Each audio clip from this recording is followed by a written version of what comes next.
Assalamualaikum warahmatullahi wabarakatuh. Kami dari kelompok 2 akan membahas mengenai hubungan ekonomi sumber daya manusia dan ekonomi pembangunan dengan mengacu pada kajian empiris di Sumatera Utara.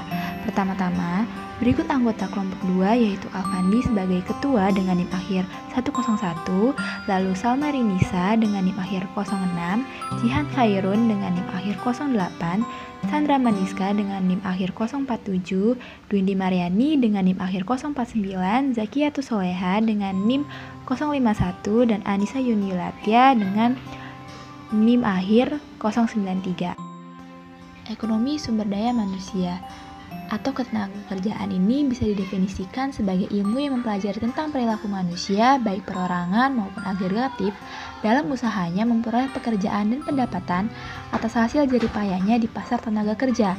Namun, di sisi lain, ini dibahas mengenai perilaku pengusaha perorangan maupun secara agregatif dalam usahanya memperoleh pekerja sesuai dengan kebutuhannya atas pertimbangan memperoleh laba maupun keuntungan optimal.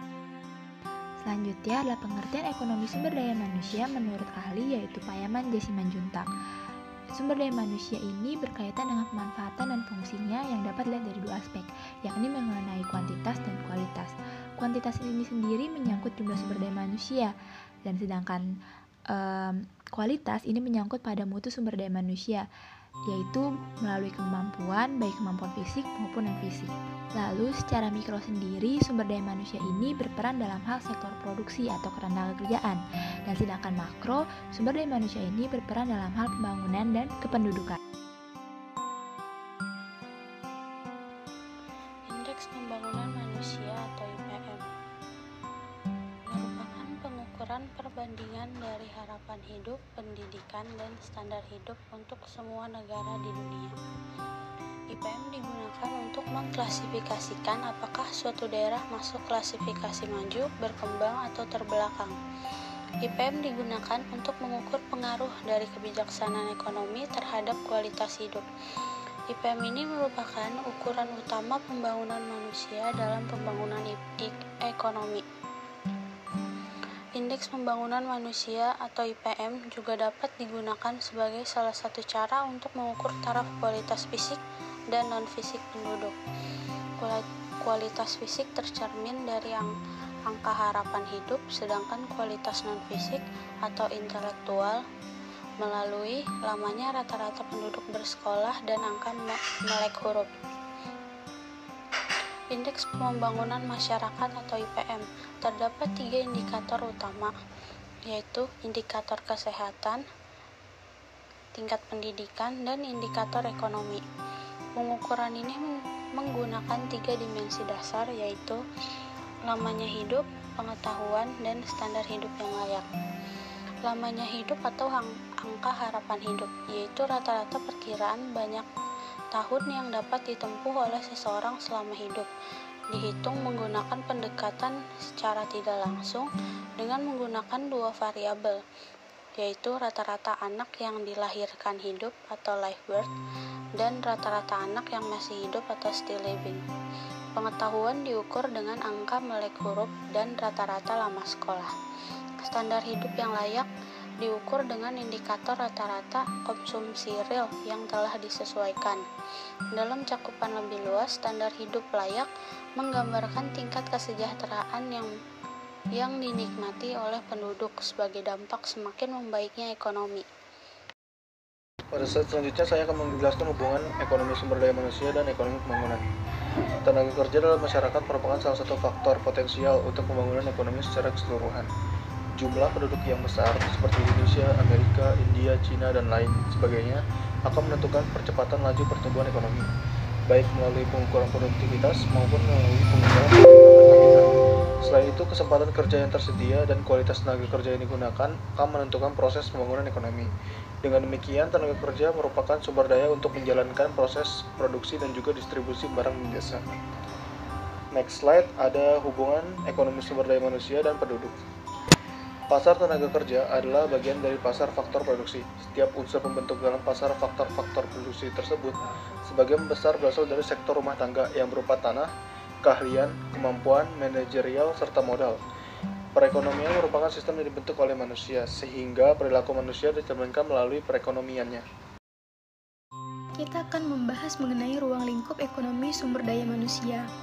Ada 3 macam, yaitu perencanaan sumber daya manusia, ekonomi ketenagakerjaan, dan ekonomi kependudukan. Yang pertama, perencanaan sumber daya manusia. Perencanaan ini memfokuskan pada penyediaan angkatan kerja dengan pengetahuan dan keterampilan yang tinggi, serta menciptakan kesempatan kerja, yang kemudian membawa pada arah perencanaan sumber daya manusia yang meliputi analisis permintaan dan juga penawaran tenaga kerja. Yang kedua yaitu ekonomi ketenagakerjaan, yang lebih memperhatikan masalah-masalah serikat pekerja, seperti hukum ketenagakerjaan, asuransi sosial ketenagakerjaan, dan juga diskriminasi terhadap gender dalam perusahaan dan manajemen perusahaan. Yang ketiga yaitu ekonomi kependudukan, yang pembahasannya ini mengenai masalah ekonomi pembangunan yang berkaitan dengan kependudukan. Contohnya, pemanfaatan tenaga kerja dalam pembangunan ekonomi dan juga dampak pertumbuhan penduduk pada pembangunan ekonomi. Selanjutnya kita membahas indikator rendahnya kualitas sumber daya manusia yang dipengaruhi oleh 3 hal, yaitu pendidikan, kesehatan, dan juga ekonomi.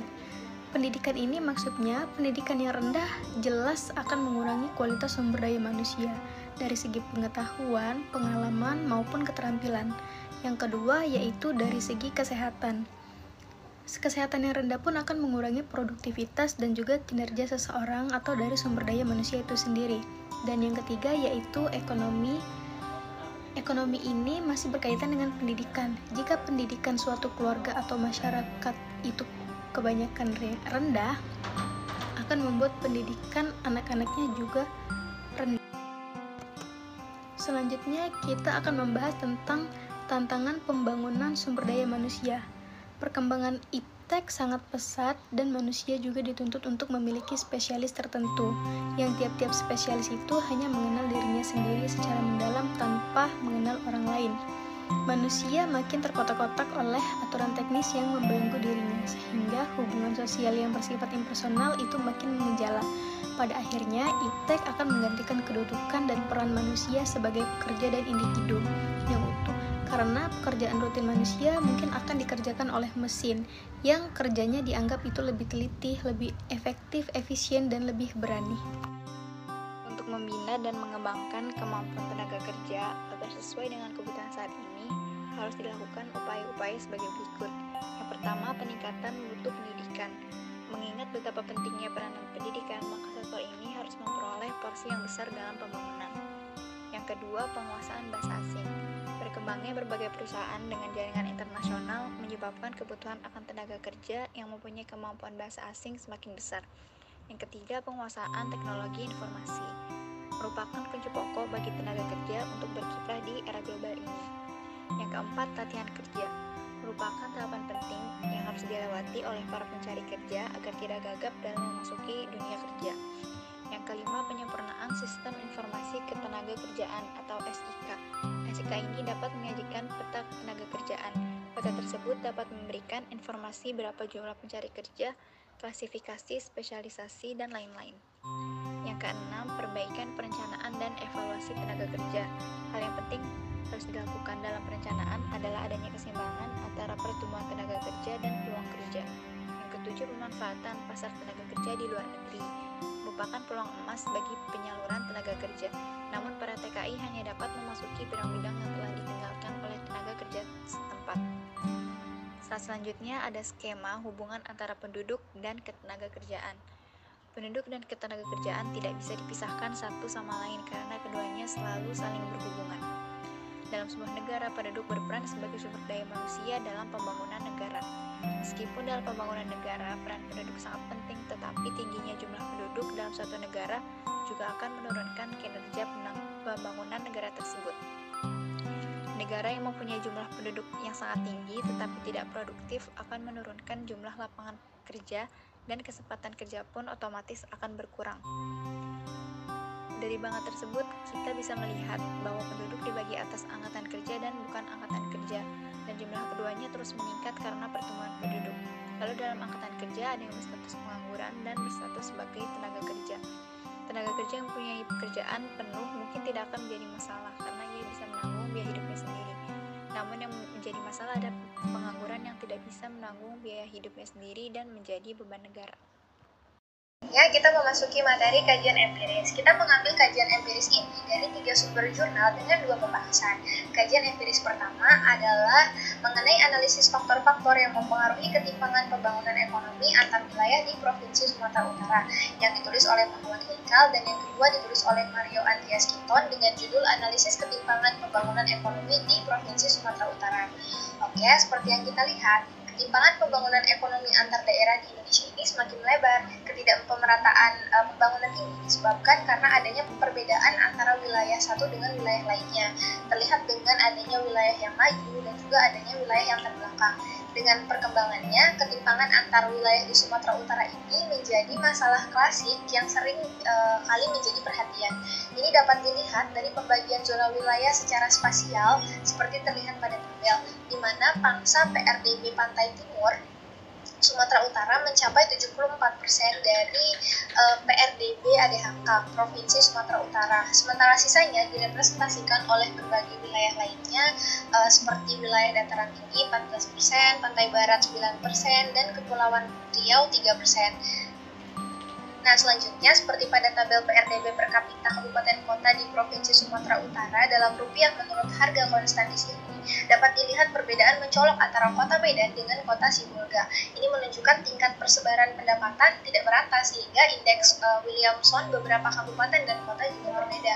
Seperti di wilayah kepulauan yaitu Kabupaten Nias sebesar 17 juta dan 0,043 ini menunjukkan kesejahteraan masyarakat ini masih rendah. Ketimpangan ekonomi antar daerah ini membawa implikasi terhadap proses pembangunan daerah serta tingkat kesejahteraan masyarakat daerah yang bersangkutan. Oke, pada tabel sebelah kanan Williamson Index, disparitas pendapatan antar kabupaten atau kota pada tahun 2012 sebesar 0,066, tahun 2019 sebesar 0,05. Kondisi ini cukup stabil karena angka indeks mendekati 1. Artinya disparitas semakin lebar, sehingga dapat kita lihat bahwa ketimpangan yang cukup rendah. Artinya, untuk mengurangi ketimpangan sebaiknya lebih banyak diarahkan pada daerah perkotaan. Selain yang sudah dijelaskan tadi, variabel selanjutnya ada pendapatan asli daerah dan indeks pembangunan manusia. Pada tabel PAD, pada tahun 2009 hingga 2019, pendapatan asli daerah berpengaruh positif dan tidak signifikan terhadap ketimpangan pembangunan ekonomi di Provinsi Sumatera Utara. PAD ini terdiri dari pajak daerah, retribusi daerah, dan laba perusahaan milik daerah. Lalu selanjutnya ada indeks pembangunan manusia di Sumatera Utara. Indeks pembangunan manusia Sumatera Utara mengalami peningkatan. Dari data tersebut, pada tahun 2019, IPM Sumatera Utara mencapai 71,74, meningkat dibandingkan tahun sebelumnya 71,18. IPM berpengaruh negatif dan tidak signifikan terhadap ketimpangan pembangunan ekonomi di Provinsi Sumatera Utara. Selanjutnya ada kajian empiris dari jurnal ketiga dengan judul Pengaruh Pendidikan, Pengangguran, dan Ketimpangan Gender terhadap Kemiskinan di Sumatera Utara yang ditulis oleh Alfi Amalia. Kemiskinan timbul akibat perbedaan kemampuan, perbedaan kesempatan, dan perbedaan sumber daya. Pada tabel sebelah kiri, uji tes statistik dapat menjelaskan bahwa variabel pendidikan atau angka melek buruk atau AMH berpengaruh negatif terhadap kemiskinan di Sumatera Utara, sedangkan probabilitasnya menunjukkan adanya pengaruh signifikan variabel AMH terhadap tingkat kemiskinan di Sumatera Utara. Lalu variabel pengangguran, tingkat pengangguran terbuka atau TPT, diketahui variabel tersebut berpengaruh positif terhadap kemiskinan di Sumatera Utara, sedangkan probabilitasnya menunjukkan adanya pengaruh yang signifikan dari variabel TPT terhadap tingkat kemiskinan Sumatera Utara.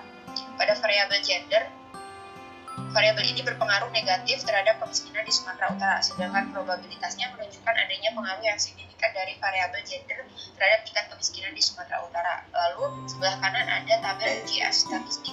UGF statistik pada dasarnya menunjukkan apakah semua variabel independen yang dimasukkan berpengaruh secara bersama-sama terhadap variabel dependen.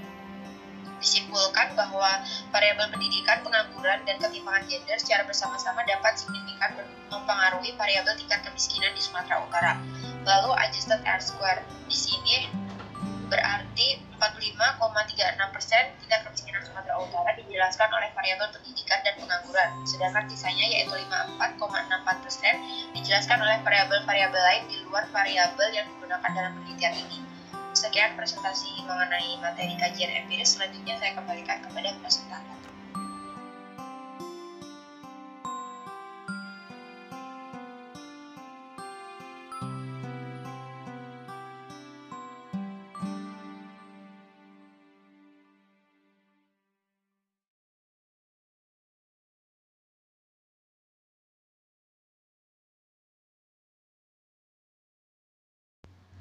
Sekian pemaparan kami mengenai hubungan ekonomi sumber daya manusia dan ekonomi pembangunan dengan kajian empiris di wilayah Sumatera Utara. Terima kasih sudah menonton sampai akhir. Kurang lebihnya mohon maaf. Wassalamualaikum warahmatullahi wabarakatuh.